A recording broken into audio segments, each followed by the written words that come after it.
हाय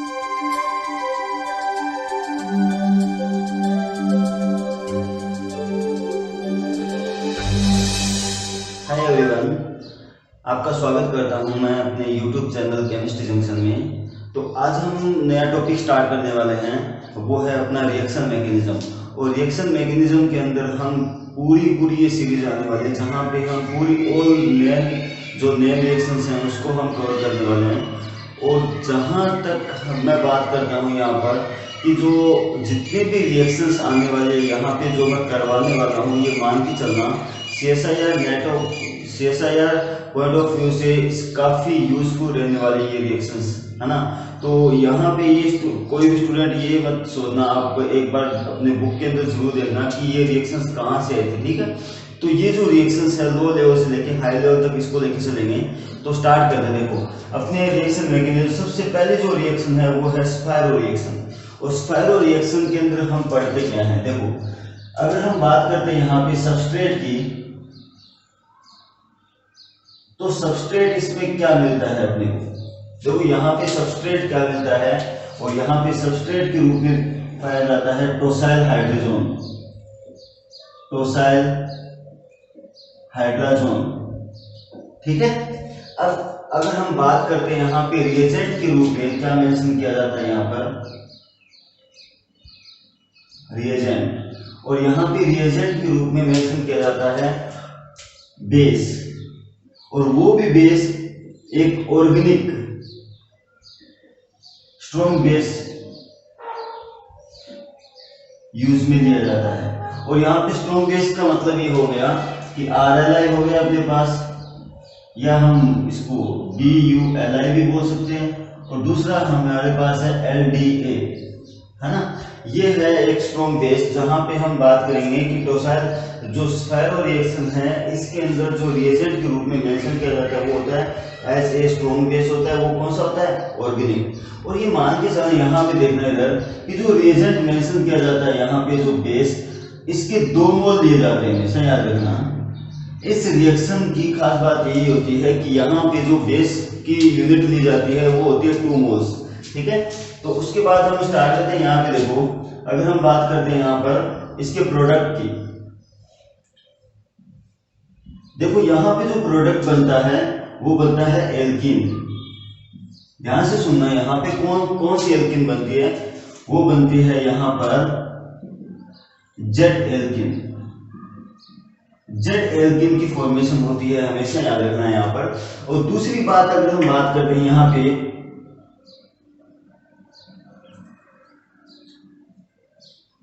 यहाँ पे कौन सा प्रोडक्ट बनता है, काइनेटिकली स्टेबल प्रोडक्ट बनता है, जहां पे हम बोलते हैं देखो ये प्रोडक्ट क्या होता है। देखो 2 प्रकार के प्रोडक्ट बनते हैं, एक होता है TC, एक होता है यहाँ पे KC। इसका मतलब होता है थर्मोडायनेमिकली, और यहाँ पे होता है काइनेटिकली। इसका मतलब ये होता है कि जिसमें अल्फा हाइड्रोजन अगर कम होंगे, लेस देन होंगे,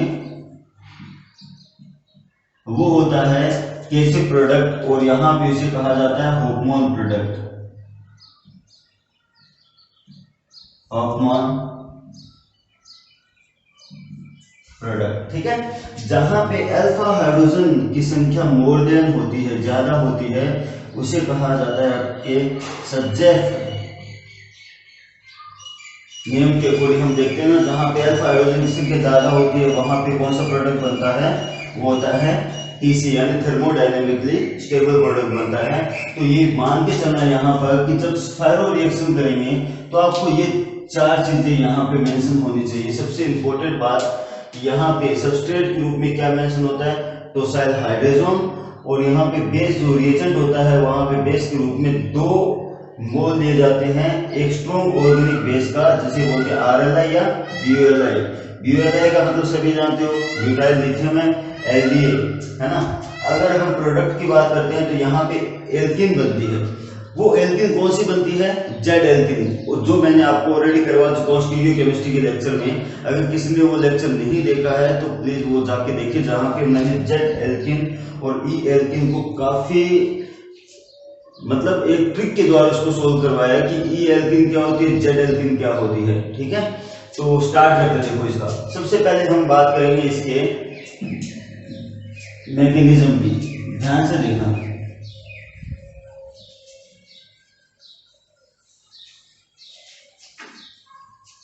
हमारे पास गिवन होता है एक कीटोन। देखो हमारे पास कोई रिएक्शन होती है, देखो हमारे पास ये इक्वेशन है, इसको हम सोल्व करेंगे विद मैकेनिज्म।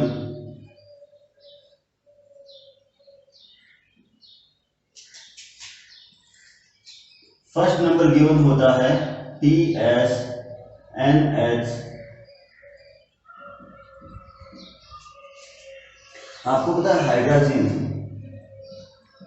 NH2 एक हाइड्रोजन हटाओ, यहाँ पे PS सल्फेट यहाँ पे लग जाता है तो ये बन जाता है, ये हाइड्रोजन है। अगर आप 12th की बुक में देखो जहाँ पे कार्बोनिल कंपाउंड की जो रिएक्शंस हैं, एसिड डेरिवेटिव की जितनी भी रिएक्शन आती है या कार्बोनिल कंपाउंड की जहाँ पे फॉर्मेल्डिहाइड एस्टेल्डिहाइड की जो रिएक्शन आती है वहाँ पे आपको मिल जाएगा ये रिएजेंट। सेकंड नंबर पे आता है आपके बेस, और बेस के रूप में यहाँ पे RLI भी आ सकता है और यहाँ पे BULI भी आ सकता है, लेकिन कितने मोल आएंगे? 2 मोल। और थर्ड नंबर पे आता है आपके वर्कअप। वर्कअप में यहाँ पे देखो आपके इलेक्ट्रोफाइल अटैक करेगा, और या फिर H2O के रूप में कुछ भी ले सकते हैं, कुछ भी आ सकता है यहाँ पर, ठीक है। तो इस रिएक्शन को हमें कंप्लीट करना है, तो ध्यान से देखना। सबसे पहले अगर हम बात करते हैं यहाँ पर इसके सॉल्यूशन की, तो इसका सॉल्यूशन क्या होता है विद मैकेनिज्म, ध्यान से देखना। ये हमारे पास जो गिवन कीटोन है, कीटोन ही तो है, देखो ये पूरा एल्काइल ग्रुप ऊपर वाला जो नीचे वाला है, तो ऊपर वाला क्या हो गया? कीटोन है। तो देखना इधर H2NH NH और TS। यहाँ पे क्या होता है, एक जल का अणु बाहर निकलता है H2। जैसे जल का अणु बाहर निकलता है, हमारे पास जो कंपाउंड बना वो क्या बना? डबल बॉन्ड NH और यहाँ पे PS। इसे कहा जाता है टोसाइल हाइड्रोजोन।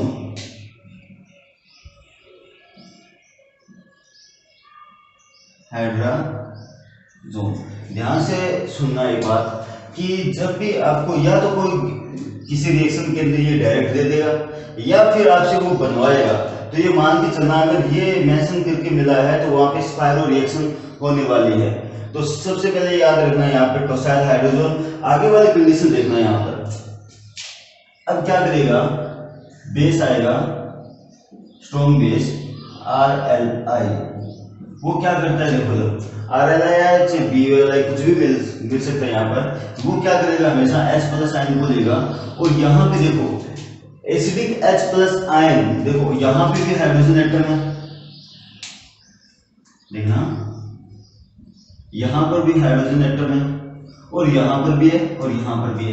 देखिए यहाँ का हाइड्रोजन एटम वो इसलिए लेता है क्योंकि ये मोर एसिडिक हाइड्रोजन एटम है। जब भी किसी मोर इलेक्ट्रोनेगेटिविटी एलिमेंट पे कोई भी हाइड्रोजन एटम अगर अटैच होता है तो वो ज़्यादा एसिडिक होता है। मैंने अपने रिएजेंट के लेक्चर में काफ़ी अच्छे से करवा रखा है इस चीज़ को कि यहाँ पे मोर एसिडिक हाइड्रोजन कौन सा होता है, ठीक है।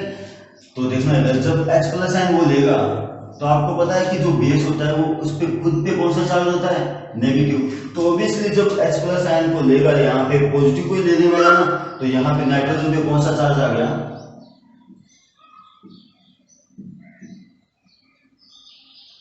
Double bond N negative charge N टोसाइल, ठीक है।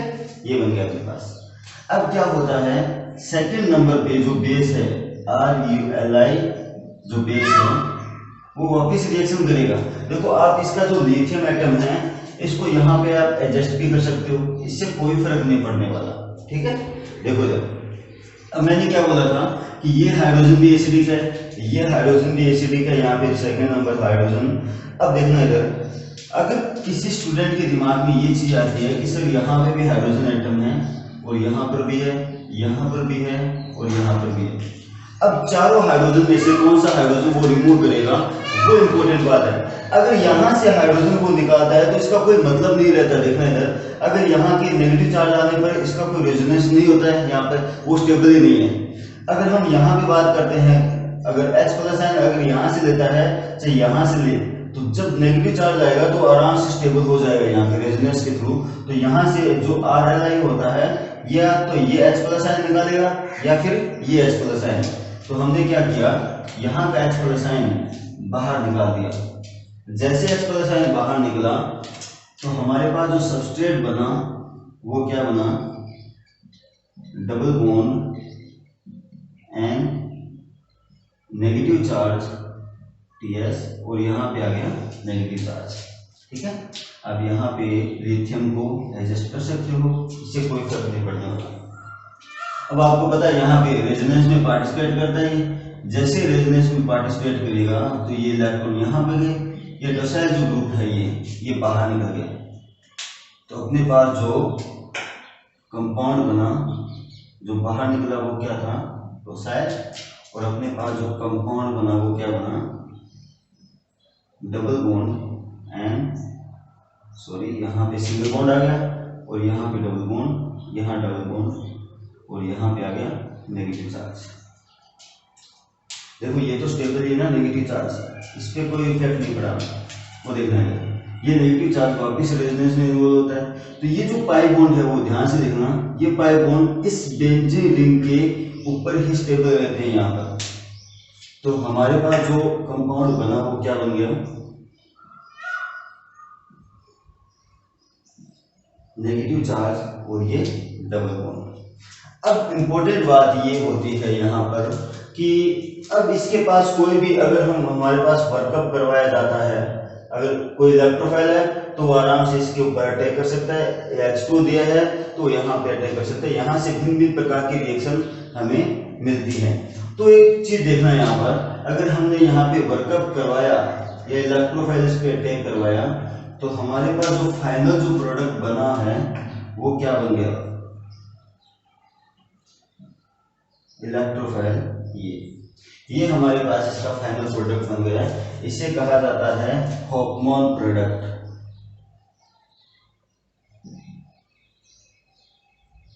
ठीक है, और ये होता है केसी प्रोडक्ट यानी काइनेटिकली स्टेबल प्रोडक्ट। अब इसके अंदर देखो इंपॉर्टेंट बात क्या है, यहाँ पे देखना, मैंने क्या किया, यहाँ पे कोई सब्स्टिट्यूएंट्स नहीं जोड़ा है। ये जो फिलहाल जो रिएक्शन मैंने करवाई है वो कोई भी एक सिंपल कीटोन लेके मैंने ये रिएक्शन प्रोसीड करवाई है। इस चीज को पहले आप नोट करो, उसके बाद मैं बताता हूँ उसके ऊपर एक ट्रिक। ठीक है,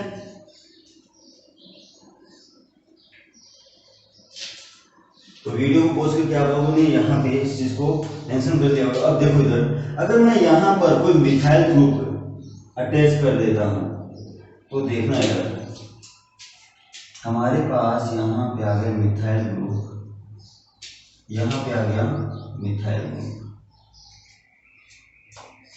ठीक है, अब देखना कि रिएक्शन क्या होती है।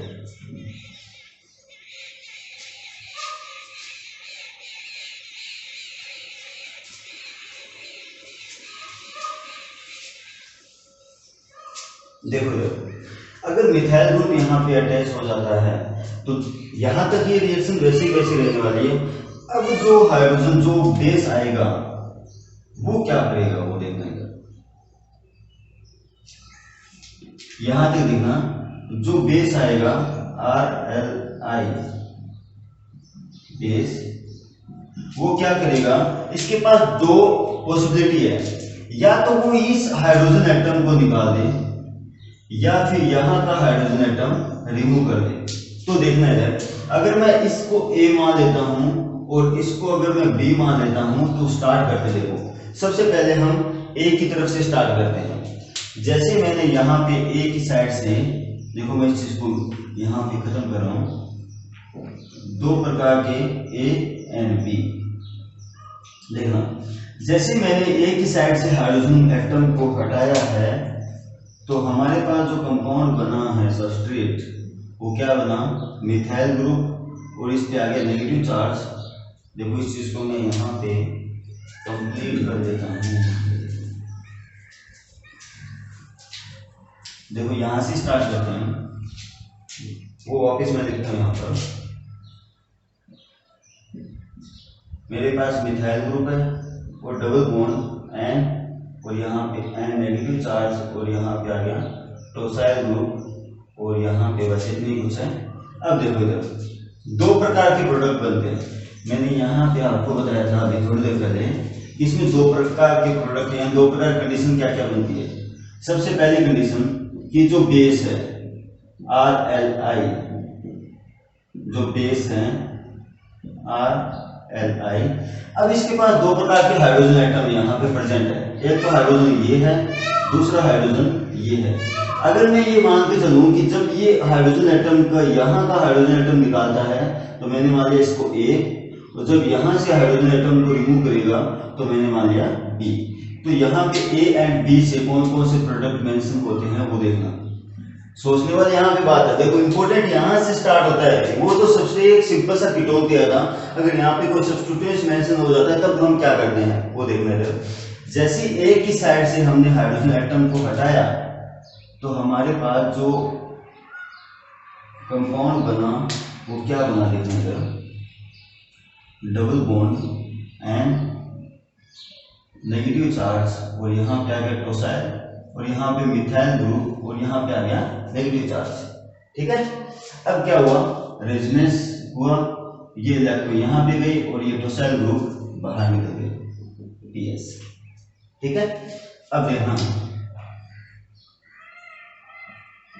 डबल बॉन्ड और यहाँ पे आ गया नाइट्रोजन, फिर डबल बॉन्ड और यहाँ पे आ गया HA नेगेटिव चार्ज। यहाँ तक सब सही है। अब यहाँ पे देखो अपना एक मिथाइल ग्रुप भी है यहाँ पर। अब क्या हुआ, यहाँ पर ये रेजोनेंस में पार्टिसिपेट हुआ और ये इलेक्ट्रॉन्स ने यहाँ पर दे दिए, और हमारे पास जो प्रोडक्ट बना है वो क्या बना,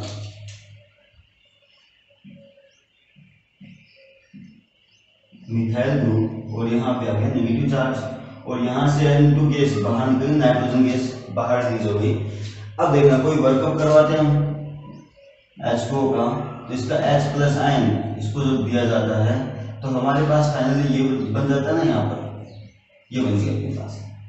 अब स्टार्ट करते हैं यहाँ से। देखो जब B साइड से अटैक किया मैंने तो B साइड से H+ आयन को उसने दिया यहाँ पर, तो हमारे पास जो प्रोडक्ट बना ये नेगेटिव चार्ज यहाँ पे आया, डबल बॉन्ड N नेगेटिव, और यहाँ पे आ गया टोसाइल।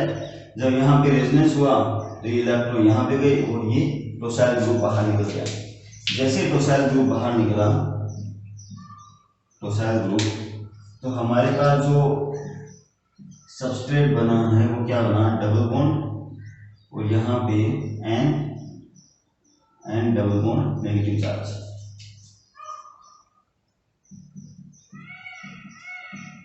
ठीक है, अब देखना इधर सेम की सेम प्रोसेस है। देखो यहाँ पे मिथाइल ग्रुप है, ये सेम का सेम, और यहाँ पे भी मिथाइल ग्रुप है।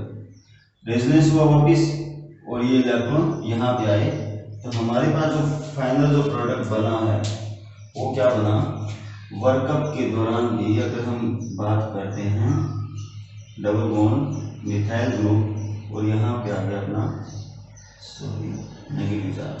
तो जब हम इसका वर्कअप करवाते हैं तो हाइड्रोजन एटम इसके ऊपर चिपक जाता है। तो हमारे पास ये दो प्रकार के प्रोडक्ट बने हैं, देखो A एंड B।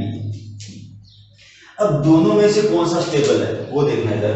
अगर हम इसमें अल्फा हाइड्रोजन काउंट करें, देखना इधर अल्फा हाइड्रोजन, तो हाइड्रोजन एटम, यहाँ पे हाइड्रोजन एटम, तो देखना इधर इस पे अल्फा हाइड्रोजन की संख्या कितनी है, यहाँ पे एक हाइड्रोजन है, और यहाँ पे कितने, दो हाइड्रोजन। टोटल अल्फा हाइड्रोजन की संख्या कितनी हो गई, 3 अल्फा हाइड्रोजन हो गई। और यहाँ पे देखो अल्फा हाइड्रोजन, देखो इस कंपाउंड के अंदर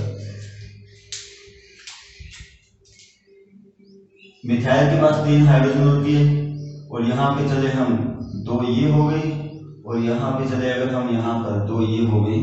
इसके ऊपर अगर हम अल्फा हाइड्रोजन काउंट करें, यहाँ पे 2 और यहाँ पे 1 अल्फा हाइड्रोजन है, और यहाँ पे अगर हम बात करते हैं 3 2 5 5 2 7 अल्फा हाइड्रोजन 7 हो गई।